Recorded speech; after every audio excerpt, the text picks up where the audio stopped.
Un jour, vous décidez de jouer à Minecraft. Vous lancez une partie en solo et vous rejoignez le monde. Au début, il n'y a pas de musique ni de son d'ambiance. Le silence est alors assourdissant. Vous pensez être seul. C'est normalement le cas, mais soudainement, lorsque vous marchez dans les bois, vous avez l'impression d'entendre des bruits de pas derrière vous. Bon, c'est pas grave, c'était sûrement votre imagination. Mais la paranoïa commence à s'installer. Et ce, malgré vous. Vous commencez à vous demander si la silhouette que vous avez aperçue au loin était réelle. Vous ne comprenez pas pourquoi la forêt se met à brûler. Et d'ailleurs, vous pourriez jurer avoir entendu les bruits d'un briquet. Au bout d'un moment, vous commencez à vous calmer. Après tout, vous vous dites que vous n'avez rien à craindre. Bon, si ce n'est 2-3 mobs par-ci par-là, mais vous pouvez gérer ça. Mais les souvenirs refont surface. Vous vous souvenez de toutes ces légendes. Bien évidemment, à commencer par Herobrine. Il y a aussi l'entité 303, et d'autres encore. Et tous ces mythes aussi. Certains disent qu'il ne faut pas fixer la pleine lune trop longtemps. Pourtant, quand je la regarde, il ne se passe rien. Enfin, j'ai quand même ce sentiment étrange. En effet, Minecraft a toujours été réputé pour son atmosphère assez bizarre, parfois apeurante. Bien que le jeu possède déjà certains facteurs de base qui résultent en cela, les légendes et les mythes qu'on aime se raconter amplifient la chose.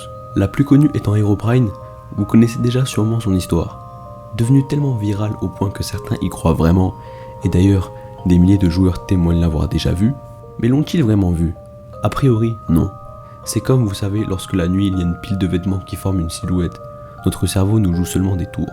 Sur Minecraft, le sentiment de paranoïa que j'ai évoqué au début de la vidéo, et celui qu'on puisse être constamment observé, sont l'une des raisons principales à cela. Tout ce qu'on peut penser, voir ou entendre, notre cerveau peut l'assimiler à ces mythes. Toutes ces choses que l'on imagine, et qui nous hantent lors de notre périple sur le jeu, sont amplifiées par l'atmosphère de celui-ci. Et elle est pesante, mais ce qui est spécial, c'est qu'elle l'est parce qu'elle est vide. En fait, le vrai problème, c'est de se sentir observé, de sentir que quelque chose ne va pas, mais tout en sachant que finalement, on est tout seul et qu'il n'y a rien. Enfin, du moins, c'est ce qu'on pense. Mais pour revenir sur ces légendes et les mythes, ce qui fait vraiment peur avec Herobrine ou d'autres, c'est que si Herobrine était réel et qu'il nous pourchassait clairement et qu'on le voyait constamment, ça ferait peur, certes, sur le coup, mais ça ne serait plus quelque chose de mystique. On s'y habituerait et on aurait enfin la preuve. Mais là non, on y croit, mais par moment, il peut nous arriver que dans un coin de notre tête, on se dise que finalement, on ne saura jamais vraiment tout. En fait, plus de jeux d'horreur devraient s'inspirer des procédés employés de Minecraft. C'est totalement vide et silencieux. On s'attend à ce que quelque chose se passe et finalement, il ne se passe jamais rien. Mais on peut se demander comment peut-on être seul alors qu'on peut trouver des strongholds en ruine, des temples de tout type, des monuments anciens dans les océans, et les monstres? D'où viennent les zombies, les creepers, les enderman? Qui a tout construit? Qui a fait cela? Nous apparaissons dans le monde et il y a déjà tout. Mais comment? Quelque chose se passe, ça n'a pas pu être fait tout seul. En effet, mis à part notre imagination ou de pure spéculation, il y a aussi de réelles choses qui peuvent nous effrayer dans le jeu. À commencer par sûrement le plus populaire, les bruits dans les caves ou dans les grottes. Imaginez, vous entrez dans une grotte, en bas, dans le noir. Vous savez qu'il y a des creepers qui peuvent apparaître derrière vous, des zombies qui peuvent vous piéger en groupe. Vous êtes sur vos gardes et là, vous entendez un de ces fameux bruits dans les grottes. D'ailleurs, avant c'était pire, car maintenant avec le Warden, on peut supposer que ces bruits qu'on entend, ça vient de lui. Donc on peut associer une créature qu'on connaît à ces bruits. Avant, notre imagination le faisait pour nous, et souvent, c'était pire. Si on doit parler de créatures et de bruits terrifiants, évidemment on doit aussi parler du Nether. Notamment depuis la 1.16, le Nether regorge de dangers et de créatures hostiles. Le tout est enveloppé d'une atmosphère plutôt sinistre. Pour l'illustrer, quoi de mieux que d'aller sur le terrain? Lorsque nous sommes dans le biome de base du Nether, on peut entendre des craquements et d'autres bruits, mais on ne sait pas vraiment ce que c'est. Après tout, ce biome n'est qu'une grosse caverne de feu géante où toute forme de vie a simplement brûlé. Les Crimson Forest ou bien les forêts rouges, je les trouve assez similaires, mais c'est moins vaste. Il y a plus de vie ici, et bien qu'il y ait des dangers, ça reste moins vide. J'y trouve donc l'atmosphère moins pesante que dans le biome de base. Après, on entend quand même de temps en temps ce petit son. Je ne saurais pas trop comment le définir, mais en vrai, c'est un peu flippant. Les Warped Forest ou les forêts bleues, qui sont d'ailleurs bien plus rares, sont encore pires. Elles sont encore moins accueillantes que les Crimson Forest qui ne l'étaient déjà pas. On a l'impression qu'on ne devrait pas être là. Il n'y a pas de vie si ce n'est les quelques Enderman qu'on peut rencontrer, qu'il ne faut surtout pas regarder dans les yeux sous peine de lourdes représailles. D'ailleurs, on peut de temps en temps entendre l'un de leurs cris, c'est tout simplement terrifiant. Les Soul Sand Valley sont un mélange entre les forêts bleues et le biome de base. Ce sont de larges vallées qui s'étendent sur une longue distance, mais c'est toujours aussi bizarre et repoussant de s'y trouver.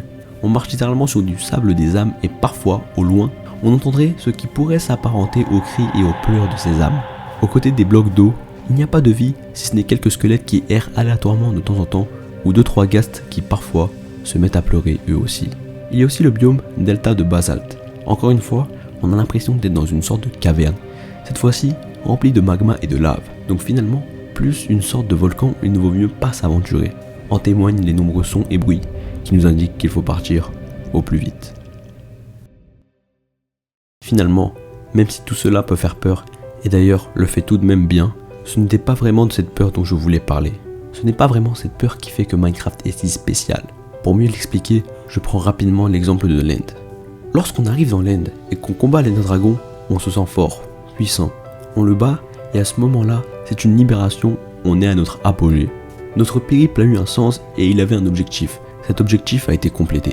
Lorsque l'on décide de retourner dans le monde normal, c'est l'un des plus gros vides qui puisse exister. On se rend alors compte que l'on se sent plus seul dans le monde normal que dans l'End, la représentation elle-même du néant.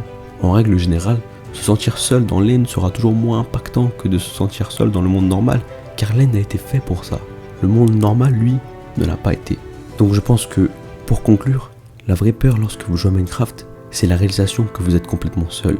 Vous pouvez avoir vos animaux de compagnie, les villageois et tous les mobs, mais ça ne remplira jamais le vide des joueurs manquants. C'est terrifiant quand vous réalisez que, tant que vous êtes en solo, même si vous construisez les châteaux les plus extravagants, les bases les plus impressionnantes et les temples et sanctuaires les plus étonnants, tout cela n'est qu'une tentative de combler le vide et la solitude. La vraie peur, c'est la pensée que, finalement, vous serez à court d'idées, vous serez à court de monstres à tuer, à court de succès à obtenir, à court de construction à faire. Vous n'aurez plus de ferme à créer, vous serez à court de choses à faire et alors, assis dans vos énormes villes et en regardant votre empire, vous réaliserez que vous êtes peut-être au sommet, mais il est facile d'être le numéro 1 quand on est le seul numéro.